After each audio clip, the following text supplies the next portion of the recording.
মঙ্গলবার সকাল 10টায় শপথ নেবেন নতুন সরকারের নবনির্বাচিত 297 জন সংসদ সদস্য।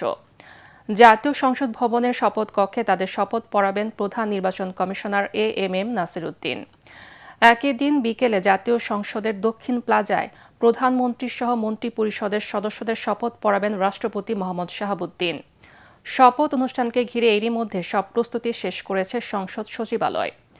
আমন্ত্রণ জানানো হয়েছে ভারত, চীন সহ 13 দেশের সরকার প্রধানদের।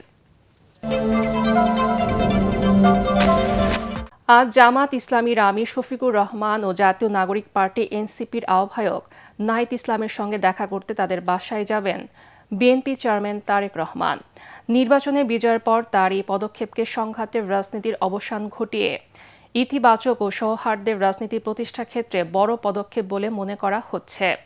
সন্ধ্যার দিকে প্রথমে বসুন্ধরা আবাসিক এলাকায় জামাতে আমিরের বাসায় যাবেন। এরপর বাড্ডায় এনসিপি আহ্বায়ক নাহিদ ইসলামের বাসায় যাওয়ার কথা রয়েছে বিএনপির চেয়ারম্যানের। কারচুপি করে 32 আসনের স্বল্প ভোটের ব্যবধানে জামাত জোটকে হারিয়ে দেওয়া হয়েছে বলে অভিযোগ করেছেন জামাত ইসলামীর সহকারী সেক্রেটারি জেনারেল ও 11 দলীয় জোটের লিয়াজো কমিটির সমন্বয়ক হামিদুর রহমান আজাদ। নির্বাচনে নানা অনিয়মের অভিযোগ তুললেও শপথ নিয়ে সংসদে গঠনমূলক বিরোধী দলের ভূমিকায় থাকার কথাও জানান তিনি। দুপুরে নির্বাচন ভবনে অভিযোগ দিতে এসে 4 কমিশনারের সঙ্গে বৈঠকের পর এই কথা জানান তিনি। হামিদুর রহমান আজাদ বলেন, বিভিন্ন আসনে ভোট কারচুপির অভিযোগ করা হলেও তড়িঘড়ি করে গ্যাজেট প্রকাশ করেছে নির্বাচন কমিশন। এছাড়া নির্বাচনে অসঙ্গতি ও প্রতিহিংসার প্রতিবাদ জানাতে আগামীকাল বিকেলে বায়তুল মোকাররম থেকে বিক্ষোভ মিছিল করবে 11 দলীয় জোট। ভোট গ্রহণ সূচনা সুন্দর হলেও সমাপ্তি সুন্দর হয় নাই।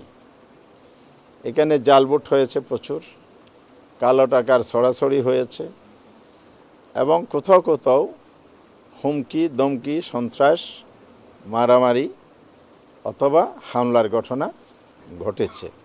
পার্টিকুলারলি 32টি আসন চিহ্নিত করা হয়েছে স্বল্প ভোটের ব্যবধানে। এখানে আমাদেরকে হারিয়ে দেওয়া হয়েছে, এটা আমাদের প্রার্থীদের বক্তব্য। সেখানে আল্লামা মামুনুল হক সাহেব, বাংলাদেশ খেলাফত মজলিসের যিনি প্রধান, জামাত ইসলামী সেক্রেটারি জেনারেল অধ্যক্ষ মিয়া গোলাম পরোয়ার আসন, ঢাকা 8 আসনের নাসিরউদ্দিন পাটোয়ারি, এই নামগুলো আপনারা জানেন, চিনেন, এই জন্য এগুলো বললাম। এই জন্য এই ধরনের আরও অনেকেই যেগুলো আমরা তালিকায় জমা দিয়েছি, কমিশনের কাছে বলেছি এগুলো রিকাউন্টিং করা হোক, পুনর্গণনা করা হোক। পূর্বের যে কোনো নির্বাচনের চেয়ে ত্রয়োদশ জাতীয় নির্বাচন নিরপেক্ষ, শান্তিপূর্ণ ও সুষ্ঠু হয়েছে বলে জানিয়েছে মানবাধিকার সংস্থা হিউম্যান রাইটস সাপোর্ট সোসাইটি। সংস্থাটি বলছে, এবারে নির্বাচনের তফসিল ঘোষণার পর থেকে নির্বাচনের পরদিন পর্যন্ত 7 শতাধিক সহিংসতার ঘটনায় 10 জন নিহত হয়েছে। আহত হয়েছে প্রায় 2500।